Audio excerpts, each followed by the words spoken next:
Hello, folks. Thank you for joining me again for another episode of Run Level Zero. This one is not a desktop review, so we're just going to have a talk for a minute.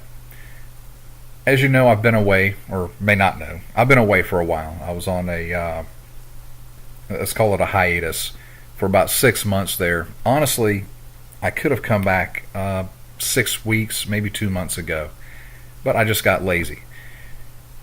One of the things that really snapped me out of my doldrums there was my friend Jeff Lennox Turner. Jeff, I've been following him ever since his inception there, ever since the beginning of his show. And I've watched him grow. I mean, the guy is phenomenal. If you haven't subscribed to him, get over there and take a look at Jeff's channel. He posted a video called PCWorld.com Propaganda. If you haven't seen it, get over there and take a look at it. Jeff is very passionate, let's say that, and I really appreciate his enthusiasm, and just he wears his heart on his sleeve. You always know where you stand with Jeff. If he doesn't like something, he's going to let you know. But he was talking in this video about let's get over there to it. There was an article on PCWorld.com, Microsoft tightens Windows 10 secure boot screws, where does that leave Linux? And basically, Windows is talking about tightening down, Microsoft rather, is talking about tightening down its secure boot. Whereas when Windows 8 came about, there was some let's say some misgivings within the Linux community that would it make it so hard to install Linux over top of Windows that that we wouldn't be able to use Linux anymore. And of course we found a way around it. And I tend to agree with Jeff. I mean, there are a lot of people, naysayers out there that are saying, oh, Microsoft is trying to destroy Linux, and it's true. There's been a rivalry between Windows and Linux, forever.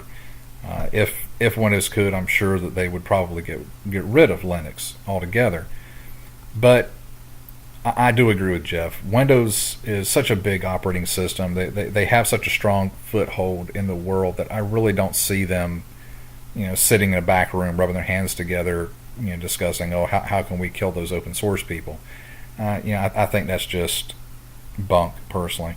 But the real reason behind this, what I feel the real reason behind this Windows secure boot is a noble one. I mean, Windows is trying to tighten down the system to defeat that low-level malware, your boot kits, that can infect your system, can be really so hard to get rid of. And folks, we found a way around secure boot in Windows 8. And Windows 10, if they lock it down even harder, we'll try to find a way around that. And actually on PCWorld.com, there are 2 articles. There's a shorter article that was published on the 23rd of March that kind of hinted at it as well. So it is a subject that's at the forefront. But, even let's look at the worst case scenario. Say they do tighten down secure boot so tight that we cannot install Windows over it. All right, then what? Well, I mean, you just do a simple Google search for Linux computers and look at them all. I mean, there's all these different results out here. All we'll do is diehard Linux users will go out there and we'll buy a computer that does not have secure boot. You don't have to have secure boot installed on your computer. The only reason, let's see, where was it at? I think it was in this article. That basically, I can't find it right now. But here we go. PC vendors that wanted design for Windows certification had to include UEFI secure boot on their machines. It has a unified extensible firmware interface. It's basically a BIOS replacement. So that's why you see it being proliferated. Vendors don't have to include it, but if they want to be able to put that little sticker on their computer that says, certified for Windows or whatever on there, then they will have to. That's just part of the Windows package. Windows requirement is that they will have to include that secure boot. So, it's not a mandatory thing. There are plenty of computers out there that are designed for Linux specifically. The negative impact that I can see it having in the Linux community, the honest, real world impact I can see it having, is going to be for new users or experimental users, those folks that would want to just come over to Linux and try it for the first time. And I really don't see that impact being felt for years after the implementation of the secure boot. Most of you, if you're like me, when you first tried Linux, it's because you had an older computer that was becoming too slow to keep up with the newer Windows systems. So you said, hey, instead of buying a new computer, let's try out this Linux thing, see if we can extend the life of our current hardware. And then you were introduced into this wonderful Linux community.